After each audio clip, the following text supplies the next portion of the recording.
te donner la parole avec assurance. Au nom de Jésus-Christ, nous avons prié. Amen. Et j'invite le frère fidèle.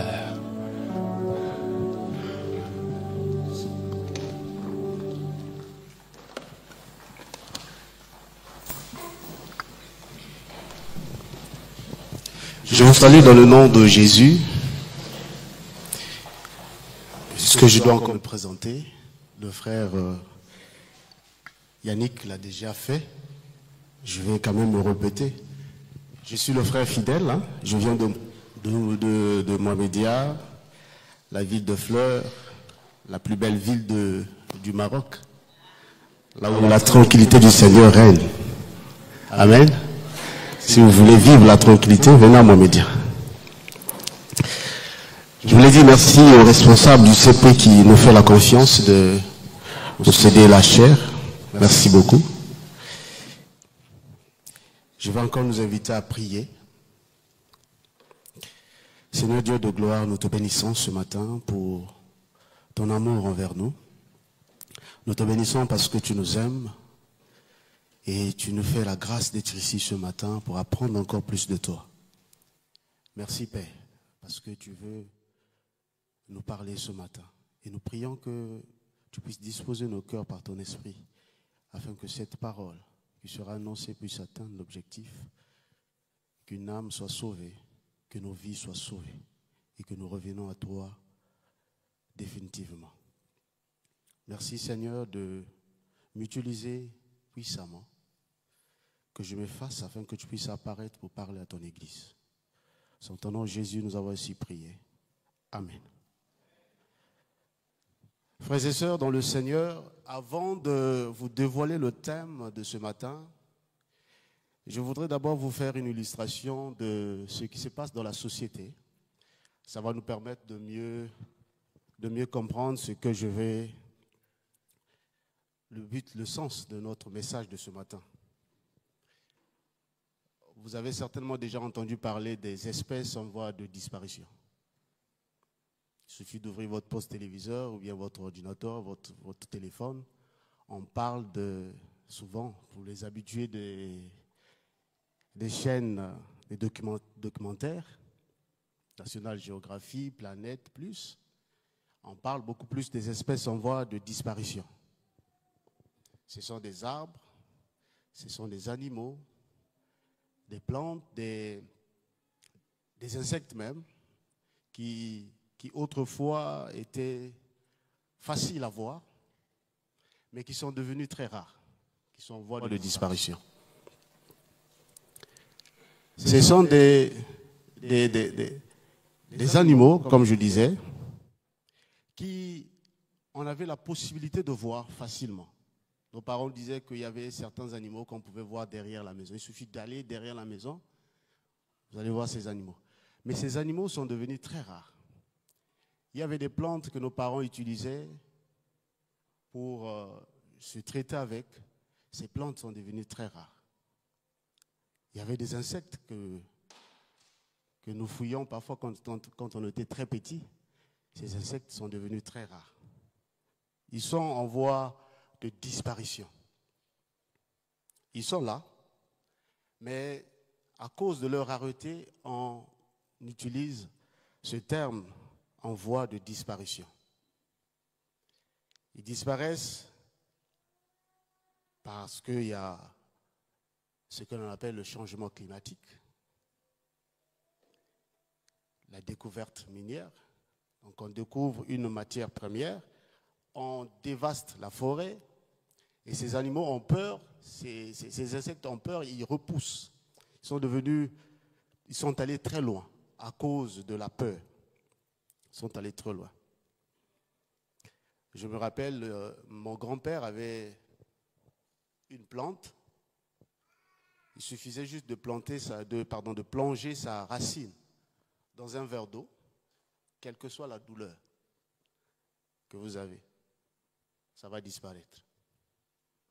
On appelait cette plante, dans mon dialecte, Kangbouz. Kang, ça veut dire attache. Mbouz, c'est le front. Donc, si vous prenez cette potion-là, il faut vraiment attacher le front. Parce que c'était amer. Mais malgré cela, ça guérissait nos maladies. Mais cette plante est devenue très rare. Très rare. Mais il y a des hommes et des femmes bien pensants qui ont décidé de défendre ces espèces.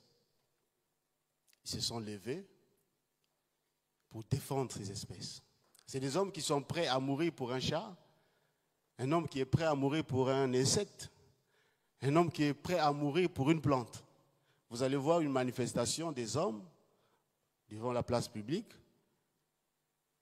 La vie d'un chien compte aussi, avec des pancartes. Ils sont prêts à mourir pour ces espèces. Ils ont porté leur voix jusqu'aux Nations Unies. Pour eux, abattre un arbre, c'est détruire la nature. Tuer un animal, c'est détruire la nature. Vous allez voir dans nos pays, il y a nos pays subsahariens, il y a des zones où c'est sécurisé. Quand vous rentrez dans la forêt, ils vous disent zone sécurisée, zone protégée. Vous abattez un arbre dans cette zone, vous risquez d'être poursuivi. Parce qu'il y a des hommes qui se sont levés pour protéger, pour défendre ces espèces, pour défendre ces animaux, pour défendre même les insectes, les choses insignifiantes. Ils défendent cela. Et donc j'ai intitulé le thème de ce matin, « Défendre l'amour dans l'Église ». Défendre l'amour dans l'Église. Est-ce que tu peux m'aider à dire cela à ton frère, à relier ce que je viens de dire? Défendre l'amour dans l'Église. Allez, dis-lui encore, sois défenseur de l'amour. Amen. Et j'ai 3 textes que j'ai choisis pour nous aider à soutenir ce thème. Le premier texte est tiré du livre de Psaume. Psaume le chapitre 45. Psaume 45, 4 à 5. Psaume 45, 4 à 5. Il est écrit, « Combattant courageux, mets ton épée à ton côté, elle est ta grandeur, elle est ton honneur. Tends ton arc et bondis en route pour défendre la vérité, la douceur, la justice. Que ta main puissante te montre de beaux exploits. » Dans ce passage, vous allez retenir la vérité, la douceur et la justice. Amen. Le deuxième texte, c'est un texte connu, un passage que nous connaissons tous. C'est dans 1 Corinthiens, le chapitre 13, les versets 4 à 8. 1 Corinthiens, le chapitre 13, les versets 4 à 8. L'amour est patient. L'amour rend service. Il n'est pas jaloux. Il ne se vante pas. Il ne se gonfle pas d'orgueil, L'amour ne fait rien de honteux. Il ne recherche pas son intérêt. Il ne se met pas en colère. Il ne se souvient pas de mal. Il ne se réjouit pas de l'injustice, mais il se réjouit de la vérité. L'amour excuse tout. Il croit tout. Il espère tout. Il supporte tout. L'amour ne disparaît jamais. Les paroles dites au nom de Dieu s'arrêteront. Le don de parler en langue inconnue disparaîtra. La connaissance finira. Dans ce passage, vous retenez l'amour. Amen. Et le troisième texte, c'est un texte que nous connaissons aussi. Galates, le chapitre 5, le verset 22. Galates, le chapitre 5, le verset 22. Mais le fruit de l'esprit, c'est l'amour, la joie, la patience, la bonté, la bénignité, la fidélité, la douceur et la tempérance. Amen. Dans ce passage, vous retenez tous les fruits. Nous avons dit, frères et sœurs, que dans la société, il y a des espèces qui sont en voie de disparition. Dans l'Église également, il y a des valeurs qui sont en voie de disparition. Des valeurs qui caractérisent l'Église. Des valeurs qu'on identifiait facilement à l'Église, mais qui sont devenues très rares, qui sont en voie de disparition. Peut-être même c'est déjà parti. Peu de chrétiens possèdent ces valeurs. Et donc les 3 passages que nous venons de lire nous parlent des valeurs. Des valeurs qui caractérisent l'Église. La justice, la vérité, la douceur. Le livre de Psaumes nous révèle 3 valeurs. La vérité, la justice et la douceur. L'apôtre Paul, dans 1 Corinthiens, le chapitre 13 que nous venons de lire, nous présente une valeur très capitale. Une valeur qui est capitale pour l'Église, qui est capitale pour le chrétien. Il nous fait une exposition magnifique sur les caractéristiques de cette valeur. L'amour. Il nous parle de l'amour. L'amour est patient. L'amour supporte tout. Et dans Galates, l'apôtre Paul nous démontre la source de ces valeurs. Qu'est-ce qui produit dans la vie d'un chrétien ces valeurs? Qu'est-ce qui produit dans l'Église ces valeurs? C'est le Saint-Esprit. C'est le Saint-Esprit. Une Église remplie du Saint-Esprit doit naturellement, sans fournir des efforts, manifester ces valeurs que nous venons de lire.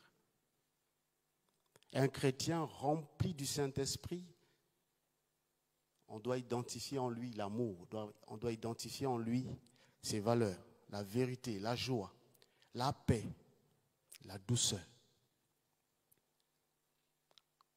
Lorsque nous acceptons Jésus comme Seigneur et Sauveur, lorsque nous faisons de lui notre Maître, il nous garantit sa présence par son esprit. Il nous garantit que le Saint-Esprit viendra habiter en nous. Il dit cela dans le livre de Jean, le chapitre 14, le verset 17. Il est écrit « Et moi, je prierai le Père, et il vous donnera quelqu'un d'autre pour vous aider, quelqu'un qui sera avec vous pour toujours. C'est l'Esprit de vérité. En effet, le monde ne peut pas le recevoir parce qu'il ne le voit pas. Il ne le connaît pas. Vous connaissez l'Esprit de vérité parce qu'il reste avec vous. Il habite en vous. Cette parole est une promesse du Seigneur. Mais ce n'est plus une promesse de nos jours parce que l'Esprit, nous l'avons déjà reçu. Nous avons l'Esprit Saint en nous. Donc, étant chrétiens, nous sommes appelés à manifester le fruit de l'Esprit. Nous sommes appelés à être ce miroir qui reflète les œuvres de l'Esprit en tant que chrétiens. Parce que nous avons l'Esprit Saint en nous. L'Esprit Saint habite en nous. Et ses œuvres, ses fruits doivent se manifester en nous. Mais parmi toutes ces valeurs que nous venons d'énumérer, il y a une valeur qui prédomine. Je ne sais pas si vous l'avez remarqué. Il y a une qui prédomine. C'est l'amour. Pourquoi l'amour prédomine? Parce que Dieu est fondamentalement amour. Dieu est fondamentalement amour. De la même manière qu'il est puissant, il est aussi amour. Dieu n'a pas de l'amour. C'est nous qui avons de l'amour. Mais Dieu est amour. Dieu est amour. Je peux avoir de l'amour envers le frère Yannick, mais pour un rien, je peux trahir cet amour. C'est là où viennent arrivent les phrases comme quoi Yannick, c'était mon pire. Mais depuis ce jour où, donc il y a eu un petit mouchkine, comme disent les Marocains, je me suis retiré de cet amour. Mais Dieu ne le fait pas parce que lui-même, il est amour. Nous, on le fait parce que l'amour parfait, c'est Dieu. Nous, on le fait parce que nous ne sommes pas parfaits. Nous tendons vers la perfection, pardon. Mais Dieu est amour. Il est parfait. Et il ne peut pas trahir l'amour qu'il a envers nous. Si Dieu était fait c'était une créature faite des mains des hommes, on pouvait toucher Dieu et palper l'amour. Parce que l'amour est la substance de Dieu. Dieu est fait, s'il faut le dire, Dieu est fait à base d'amour. L'amour est la substance de Dieu. La Bible nous enseigne que Dieu est amour. Celui qui demeure dans l'amour demeure en Dieu et Dieu en lui. Si Dieu demeure en nous puisqu'il est amour, forcément nous allons manifester le fruit de l'esprit. Amen. Si Dieu demeure, je vais répéter, si Dieu demeure en nous puisqu'il est amour, forcément les fruits de l'esprit vont dégager en nous. Être rempli de l'esprit, c'est avoir un réel amour pour Dieu et pour son prochain. Être rempli de l'esprit, c'est avoir un réel amour et intense pour Dieu et pour son prochain. La clé de toutes ces valeurs que nous venons d'énumérer, frères et sœurs, ce matin, c'est l'amour. Mais malheureusement, l'amour est en voie de disparition dans l'Église. L'amour est en voie de disparition dans l'Église. Il devient très rare dans le milieu chrétien, l'amour. L'amour devient très rare. C'est pourquoi le psalmiste de matin nous interpelle à être comme des vaillants guerriers, des vaillants combattants, pour se lever et défendre l'amour dans l'Église. Nous devons nous lever comme des vaillants guerriers. Être guerrier, c'est celui qui est au front, celui qui est prêt à mourir pour l'autre, celui qui est prêt à donner sa vie. Vous voyez les guerriers qui partent souvent au front, quand les militaires, quand ils partent au front, ils disent souvent la patrie ou rien. C'est des gens qui ne gagnent pas assez d'argent. Ceux qui sont au Parlement, ils ont des gros salaires, mais ceux qui partent, ils ont peut-être $100, $200, mais c'est eux qui partent pour sécuriser la nation. Ils ont de l'amour de la patrie. Nous sommes appelés aussi à être des vaillants guerriers pour sauver l'amour dans l'Église. Sauver l'amour, pas seulement dans l'Église, dans nos familles, dans nos milieux de travail, dans notre entourage, partout. À la fac, à l'institut, nous sommes appelés à défendre l'amour. Oui, l'amour. Défendre l'amour dans l'Église. Pourquoi nous devons défendre l'amour dans l'Église? Pourquoi nous devons protéger l'amour dans l'Église? Telles sont les questions que je me suis posées. Il y a plusieurs raisons, frères et sœurs, qui devraient nous motiver à défendre l'amour dans l'Église. Plusieurs raisons. La première raison, c'est que défendre l'amour dans l'Église parce que c'est un commandement divin. Un jour, quelqu'un posa cette question à Jésus, un docteur de la loi. Que faut-il faire pour hériter le royaume des cieux? Et Jésus lui répond, que dit la loi? Il répond dans Luc, le chapitre 10, le verset 27. Luc, le chapitre 10, le verset 27. Il est écrit, tu aimeras le Seigneur ton Dieu de tout ton cœur, de toute ton âme et de toute ta force et de toute ta pensée. Et tu aimeras ton prochain comme toi-même. C'est le premier et le plus grand commandement. Le premier et le plus grand commandement. L'amour, défendre l'amour dans l'Église parce que c'est un commandement divin. Dans la vie, frères et sœurs, il y a deux choses qui sont plus importantes que tout le reste. Aimer Dieu et aimer son prochain. Aimer Dieu et aimer son prochain. Ce sont les deux choses les plus importantes que tous les restes. Le frère Yannick le disait tout à l'heure. Ici, l'amour prend deux dimensions. La dimension verticale, Donc l'amour de l'homme envers son Dieu. Et la dimension horizontale, l'amour de l'homme envers son semblable. Je ne peux pas prétendre dire que j'aime Dieu alors que j'ignore mon frère. La Bible qualifie cela du mensonge. C'est un mensonge. Nous devons même faire attention lorsqu'on chante ici à l'église. Imaginez combien de fois nous avons été menteurs dans cette église. Je t'aime, tu le sais, je te porte dans mon cœur. Mais pendant que tu es en train de chanter, comme l'adoration c'est parfois 10 minutes seulement, je t'aime Seigneur, tu le sais. Il y a un frère qui est juste à côté de toi, tu ne l'aimes pas. Quand tu finis, tu tournes le dos. C'est un mensonge.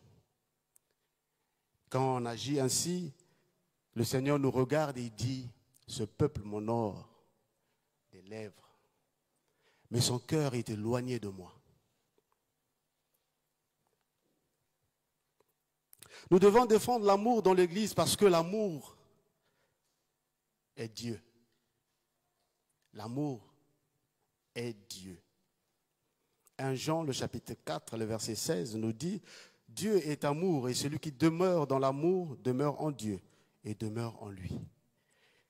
Frères et sœurs, étant donné que Dieu est amour, cela signifie que l'amour représente Dieu. L'amour représente Dieu.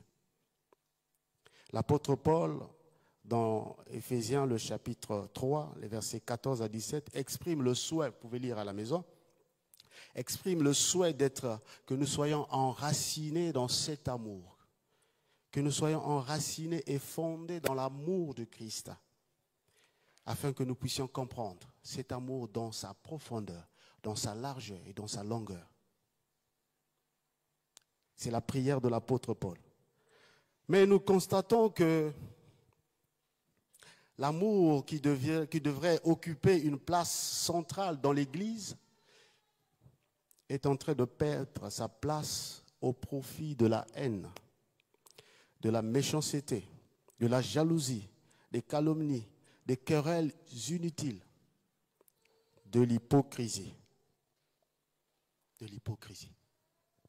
Que des hypocrites dans nos églises. Dans tous les corps des églises, toutes les commissions, la pastorale, conseil presbytéral, collège des responsables, la chorale, les codimes, la cuisine, intercession, on trouve des hypocrites. Des gens qui font semblant d'aimer l'autre, mais derrière, pensent à autre chose. J'ai vu sur Google, l'hypocrisie est dérivée du mot grec hypocrites. Hypocrites. Je ne suis pas grec. Cela, ça désigne un acteur de théâtre. Donc un comédien. C'est quelqu'un qui peut te sourire et grincer les dents en même temps. Bonjour, pasteur Uzi, je ne l'aime pas. Au fond de lui, il vient avec cette attitude comme quoi il t'aime. Mais au fond de lui, il y a autre chose. Il pense à autre chose. Il imagine autre chose. On le trouve dans l'église. Ce qu'on devait trouver ailleurs. On les retrouve dans l'église. Des hypocrites. Le Seigneur nous appelle ce matin à nous repentir et à revenir à cet amour dont l'apôtre Paul nous parle. Cet amour qui est le Seigneur. Frères et sœurs, parfois nous déclarons haut et fort, celui qui vit en moi est plus fort que celui qui est dans ce monde. Ce n'est plus moi qui vis, c'est Christ qui vit en moi. Christ vit en toi. Christ est amour. C'est parfois décevant quand on voit des chrétiens qui disent « mettons d'abord la parole de côté. Mettons d'abord l'histoire de l'Église de côté. » Toi et moi, on doit d'abord se régler. Le frère Herman nous rappelait cela le dimanche dernier. Tu ne connais pas le bois. Sur quel bois je me chauffe, c'est ça? Des paroles qui sortent de la bouche des chrétiens qui ont Jésus en eux. Quand ils sont face au danger, celui qui est en moi est plus fort que celui qui est dans ce monde. Mais celui qui est en toi aussi est amour. Manifeste l'amour. Manifeste l'amour.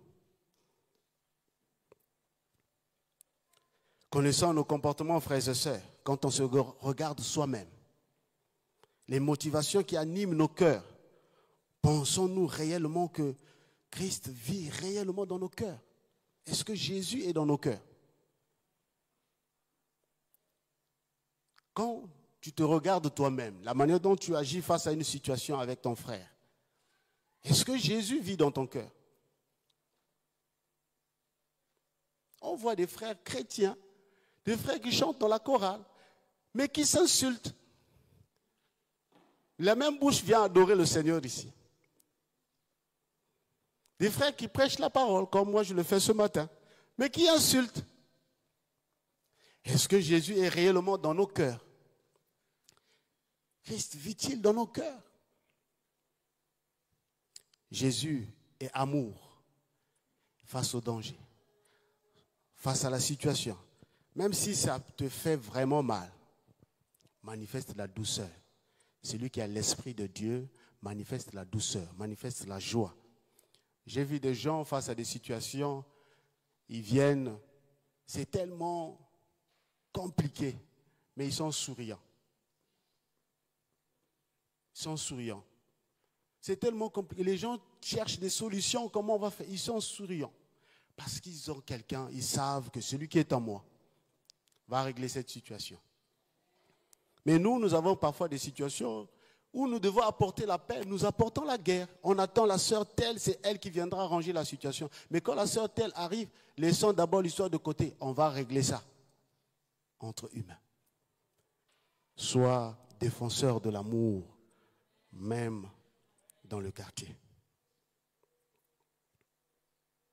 Nous devons défendre l'amour, frères et sœurs, parce qu'il atteste que nous sommes enfants de Dieu. L'amour atteste que nous sommes enfants de Dieu. L'amour atteste que nous faisons partie de la famille de Dieu, que nous sommes sauvés, que nous sommes nés de nouveau, que nous avons une nouvelle identité. Il y en a qui sont restés pareils depuis leur conversion. On ne sait pas s'ils sont en Jésus ou ils sont encore de l'autre côté. On voit les statuts, hein, je suis la fille du roi de rois, je suis la fille. Mais les attitudes d'amour ne se manifestent pas. On ne voit pas. Je vais vous raconter une histoire. Mon frère Guélor qui est ici. Si un jour, il change d'identité, il devient président de la République. Ce n'est pas une prophétie, hein, Guélor. S'il devient président de la République, son identité va changer, n'est-ce pas? On ne va plus l'appeler, tu ne vas plus le voir en route. Frère Guélor, Monsieur le Président, Excellence. Mais le frère Guélor est le seul qui bat campagne pour qu'il soit candidat, pour qu'il soit président. Il est candidat seul. Mais quand il est élu président de la République, son épouse qui n'a pas battu campagne devient quoi? Première dame. À cause de qui? L'identité de son mari. Ça ne s'arrête pas là. Son enfant, dans la pièce d'identité, fille du président de la République. Ça ne va pas s'arrêter là. La famille de Guélor, famille présidentielle. La famille de son épouse, famille présidentielle. Ça ne s'arrête pas là. L'église même, comme elle dit, l'église présidentielle. Donc nous là, dès qu'on nous voit en route, c'est l'entourage présidentiel. Il est dans le cercle présidentiel. L'identité d'une seule personne change l'identité de plusieurs personnes. C'est comme quand on devient enfant de Dieu. Notre identité doit impacter les identités des autres. Mais cela se fait par amour. Parce que les gens doivent voir, la sœur qui est insultée comme ça a changé d'identité. Je dois suivre son Dieu. Mais nous, on voit comme si Le matin, c'est le même Finel.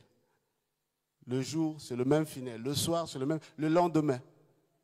Il n'y a que Jésus qui ne change pas. Nous, nous devons changer. Amen. Notre identité doit impacter le monde. Il est le Dieu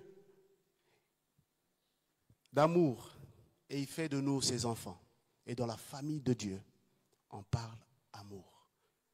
Le langage le plus simple, c'est le langage d'amour. C'est le langage d'amour. Et ce langage, nous devons l'attester autour de nous. Nous devons nous incarner de ce langage, le langage de Dieu. Le signe qui atteste notre nouvelle identité, c'est le signe d'amour. Parce que Jésus habite maintenant en nous. Nous devenons ceux-là qui apportent la nouvelle, la bonne nouvelle, dans son amour. Dieu est amour. Ainsi, en manifestant l'amour dans notre vie envers les personnes qui nous entourent, nous prouvons que nous aimons Dieu et que nous sommes ses enfants. Je le disais tout à l'heure, dans la famille de Dieu, on parle. Est-ce que vous avez suivi? Dans la famille de Dieu, on parle quel langage? Gloire à Dieu. Dans la famille de Dieu, on parle le langage d'amour. Nous devons défendre l'amour, frères et sœurs, dans l'Église, parce que le désir le plus profond de Dieu est de voir ses enfants unis. Jean 17, versets 21 à 23. Vous pouvez lire à la maison. C'est la prière du Seigneur. Et les grands théologiens qualifient cette prière de prière sacerdotale. Le Seigneur fait le bilan de sa vie avant sa passion. Il veut entrer dans sa passion. Il prie pour ses disciples. Il intercède pour eux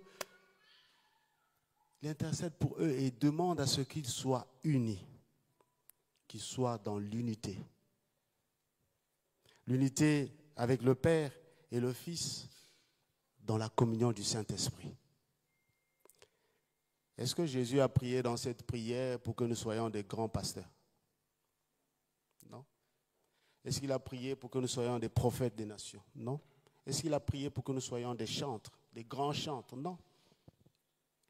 Des grands intercesseurs comme Yannick? Non. Il a dit, Père, qu'il soit un, comme je le suis avec toi. Qu'il soit un.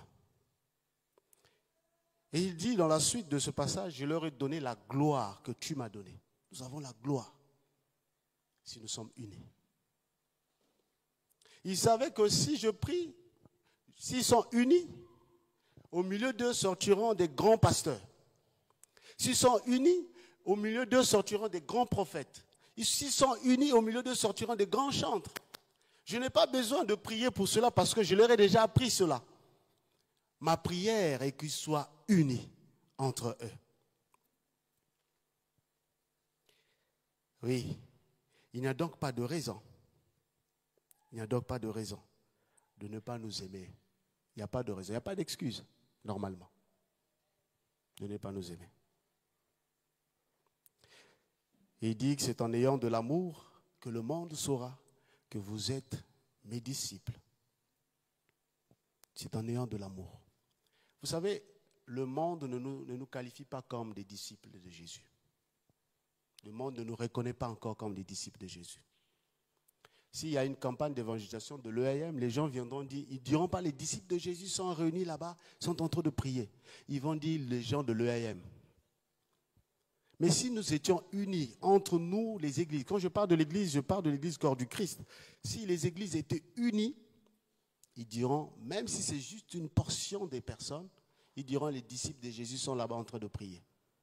Mais comme les gens, nous ne sommes pas unis, ils nous qualifient comme, selon notre dénomination de l'église. C'est les gens de l'EAM, c'est les gens de telle église. Pourquoi? Parce qu'ils constatent même que notre système dans l'église est défaillant. Le système de l'église est défaillant. Les pasteurs se battent entre eux pour des âmes. Ça fait plaisir quand tel frère, non, il vient de telle église, il a mené à intégrer notre église. Hein. Il a compris que chez nous, il y a la vérité. Des pasteurs qui font même la concurrence de leur église. Viens chez nous, qu'est-ce que tu fais là-bas? Mais nous prions le même Dieu, soi-disant. Et ce Dieu-là est amour. Vaillant guerrier. Tu es appelé ce matin à revêtir les armes du Seigneur et à les défendre, à défendre l'amour. Vaillant guerrier de l'EAM, revêtons-nous des armes nécessaires et afin de ramener l'amour dans l'Église.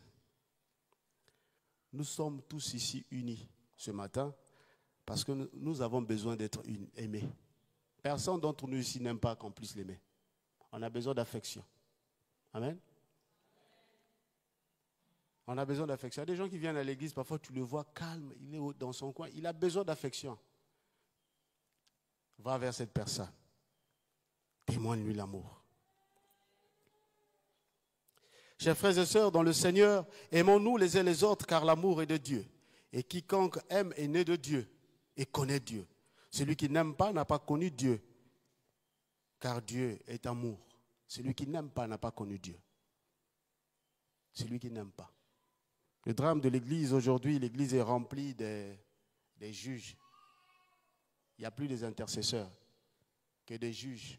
Ceux-là qui viennent à l'Église juste pour juger les autres. Tu as vu tel frère, tu as vu tel frère, tu as vu tel frère. Dès que le frère fait quelque chose, tu as vu ce qu'il a fait, tu as vu ce qu'il a fait. Nous jugeons, mais nous n'avons pas le temps de fléchir nos genoux pour prier. Nous n'avons pas le temps de fléchir nos genoux pour que le Seigneur relève le frère ou la sœur. Nous jugeons. Et que le Seigneur nous pardonne ce matin et que nous puissions être des vrais guerriers. Ceux-là qui se lèvent et qui fléchissent leurs genoux pour prier, afin que l'amour véritable règne dans l'Église. L'apôtre Pierre, le jour de la Pentecôte, la Bible dit, lors de son discours, de sa prédication, il a prié et il y a eu 3000 personnes qui ont donné leur vie à Jésus. Et après cela, dans le livre des Actes des Apôtres, le chapitre 2, nous relate des choses extraordinaires que les disciples ont vécues. Et la Bible dit qu'ils étaient tellement unis, tellement qu'ils partageaient tout ensemble, tellement qu'ils persévéraient ensemble dans la prière, dans la fraction de pain, dans l'enseignement de la parole. La Bible ajoute que Dieu lui-même ajoutait les âmes dans l'Église. Dieu lui-même. C'est-à-dire, parfois, on n'a pas besoin de stratégie pour ramener les âmes à l'Église. Juste notre amour. Quand les gens vont voir la manière dont le frère est avec tel frère, dont les sœurs sont entre elles, dont les frères sont entre eux. Non, cette église, il y a de l'amour. Je dois aller là-bas. Dieu lui-même, il envoie. Il envoie. Tous les jours, la Bible dit, tous les jours, il recevait les nouveaux. Pourquoi? Parce qu'ils étaient unis. Leur amour a impacté leur entourage, a impacté la ville où ils étaient. Est-ce que ton amour impacte? Ta vie chrétienne impacte-t-elle? L'amour sincère attire les âmes dans l'Église. L'amour sincère attire les âmes dans l'Église. Nous devons nous vêtir des armes pour détruire les murs de la haine. Car Jésus, par sa mort à la croix, il nous a réunis en un seul corps. Il nous a réconciliés avec Dieu par la croix. Et il a détruit la haine. L'œuvre de la croix a détruit la haine. Qui croit à l'œuvre de la croix? Et si nous croyons à l'œuvre de la croix, pourquoi tant de murs entre nous? Pourquoi la haine? Pourquoi la jalousie? Pourquoi tant de murs? Jésus nous a réconciliés avec le Père. Il n'y a plus Congolais, il n'y a plus Centrafricain, il n'y a plus Ivoirien, il n'y a plus Gabonais, Guinéen, Burkinabé. Nous sommes tous un en Jésus. Nous sommes tous un. Il n'y a plus de blancs, il n'y a plus de noirs. Nous sommes tous un en Jésus. Oui, Jésus a détruit la haine. Et il nous donne la capacité par sa mort, par son sang, de détruire aussi la haine qui est dans notre cœur. De détruire la haine. Il nous donne la capacité de détruire la jalousie entre nous. Il nous donne la capacité de détruire l'hypocrisie. Il nous donne la capacité de détruire ces œuvres qui nous poussent aux calomnies et aux querelles inutiles. Nous devons nous aimer car l'amour efface nos péchés. L'amour efface nos péchés. 1 Pierre, le chapitre 4, le verset 8, il est écrit « Avant tout, aimez-vous les uns les autres. Aimez-vous, les uns les autres, parce que l'amour efface beaucoup de péchés. » Parce que l'amour efface beaucoup de péchés. Cela signifie que lorsque nous aimons Jésus, il nous aime aussi et son amour pardonne nos péchés. Son amour pardonne nos péchés. Il est allé à la croix pour nous. Et l'œuvre de la croix nous a purifiés de tout péché. Nous a lavés de toute condamnation. Et nous donne la capacité, comme je le disais tout à l'heure, la capacité de nous pardonner aussi les uns les autres. Le manque de pardon dans l'Église. Il y a des frères et des sœurs qui ont du mal à pardonner. Mais ils sont là, intercesseurs, membres de l'accueil, chantres, pasteurs. Vous allez entendre des gens qui vivent avec des situations de 1997 dans leur cœur. C'est grave. Non, ce frère, je ne lui parle plus depuis le jour où, quel jour? C'était le 31 décembre 97. Wow! Nous sommes en 2025, mon frère. Nous sommes en 2025. Qu'est-ce que tu n'arrives pas à pardonner? Tu ne le parles plus. Lui, parfois, il a oublié même l'affaire. Mais toi, tu es resté dans cette affaire. Donc, tu vis encore en 1997, alors que nous sommes en 2025. Quel retard. Et nous cherchons la bénédiction.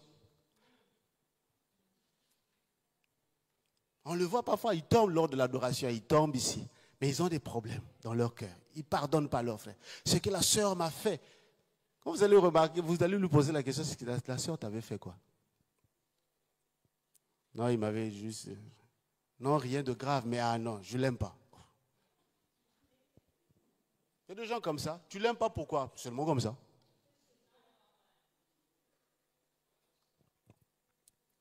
Devons nous repentir, frères et sœurs.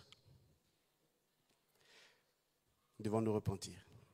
Une fois que nous sommes pardonnés, frères et sœurs, je disais, le Seigneur nous donne la force de nous pardonner aussi, les uns les autres. Toi, on t'a pardonné, pardonne aussi l'autre.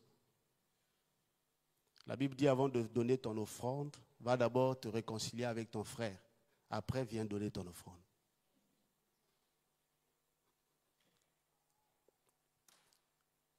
Ce matin, le Seigneur nous dit que l'amour demeure pour toujours. Maintenant, ces trois choses demeurent. La foi, l'espérance et l'amour. Mais la plus grande de ces trois, c'est l'amour. Cela signifie, frères et sœurs, que jusqu'à l'éternité, l'amour parlera. C'est la seule chose dans notre vie qui va durer. Tout ce que nous avons, tout le reste est temporaire. Tout le reste est temporaire. Notre boulot, ton poste au travail, ton épouse, les enfants, la voiture est temporaire. Mais l'amour va demeurer. Ce que l'on retiendra de l'homme, c'est son amour envers les autres. C'est son amour envers les autres. Vous savez, lorsqu'on dit le frère Yannick qui modère, ou le frère de l'intercession, c'est juste des références pour nous permettre de nous souvenir de ce frère. Mais ce que les gens gardent dans le cœur, c'est les œuvres d'amour que le frère Yannick a manifestées envers les autres. C'est ça qui parle dedans de nous. Je vais vous raconter une histoire. Nous sommes en 2016. J'avais reçu ma belle-mère à la maison. Donc ce jour-là, je ne suis pas allé travailler. Parce que je n'avais, comme on dit au Congo, j'étais mpiaga. Il n'y avait rien. Donc je suis resté à la maison, je suivais la télé. Ma femme était avec sa mère dans la cuisine. Tout d'un coup, le gaz est fini. Mais je n'avais rien. Donc j'entends ma femme dire à sa maman, Finelle va aller acheter le gaz. Mais Finelle, je ne savais même pas c'est quel compte elle. Elle vient me voir au salon, le gaz est fini. J'ai dit, bon, ok, je vais descendre. Donc je descends. Elle va dire à sa mère que je suis allé acheter le gaz. Donc il est allé tirer l'argent, il va acheter le gaz. Je vais chez mon frère Régis. Donc quand je frappe, lui, il sort et dit, je suis même en train de venir chez toi parce que je suis en train de préparer les pâtes, mais le gaz est fini. Je dis, oh, mais je viens chez toi pour chercher 40 dirhams à l'époque, 40 dirhams pour acheter le gaz. Il dit, non, je n'ai rien, man. Je ne suis même pas parti au boulot à cause de ça. Je dis, ok. Bon, je vais aller chercher. Parce que chez moi aussi, il n'y a plus de gaz. Je vais chez mon cousin, il venait de déménager. Lui me dit, grand, je n'ai plus rien. Le seul billet de 100 dirhams qu'on avait, on a fait le contrat de bail avec.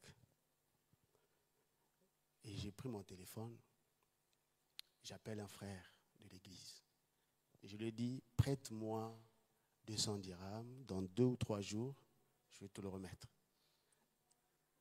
Il me dit, viens prendre, viens à la maison. Je pars chez lui, le frère me tend 200 dirhams, et il me dit, ce n'est pas un prêt.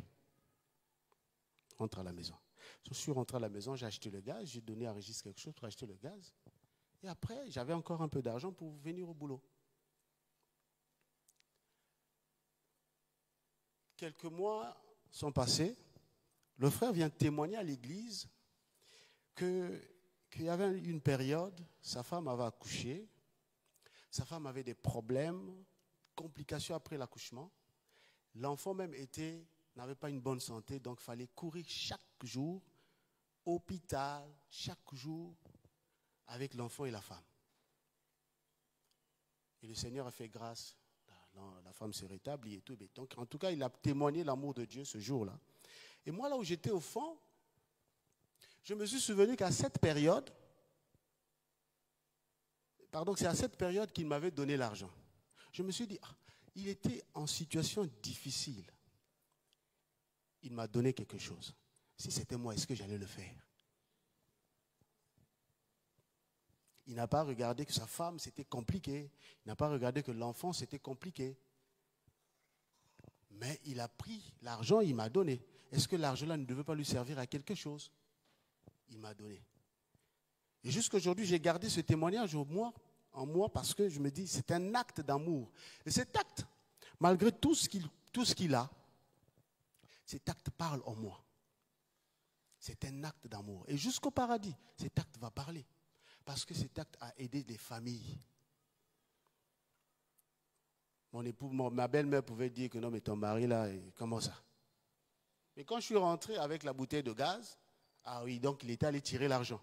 Mais je n'avais pas l'argent, je n'avais rien, 0 dirham dans mon compte. Mais il n'a pas regardé que sa femme est malade. Il n'a pas regardé que son enfant est malade. Il n'a pas regardé qu'il était en situation difficile. Il m'a aidé.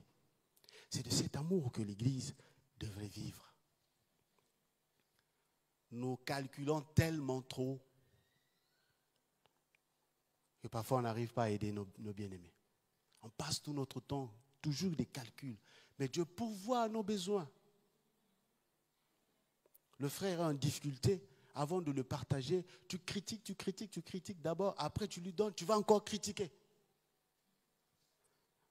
Frères et sœurs,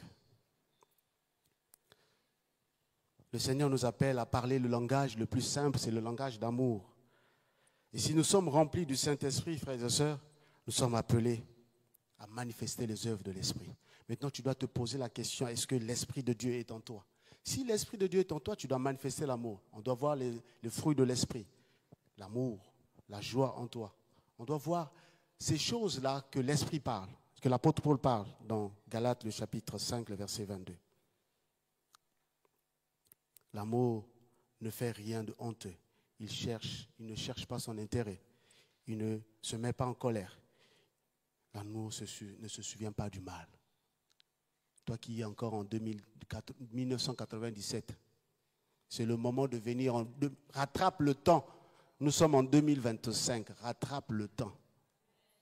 Rattrape le temps. Viens en 2025.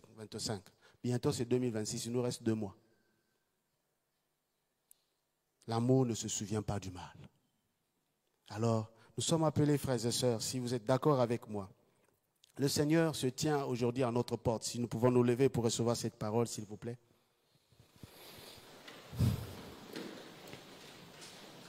La bonne nouvelle ce matin, le Seigneur veut faire de toi un vaillant guerrier chrétien de l'EAM.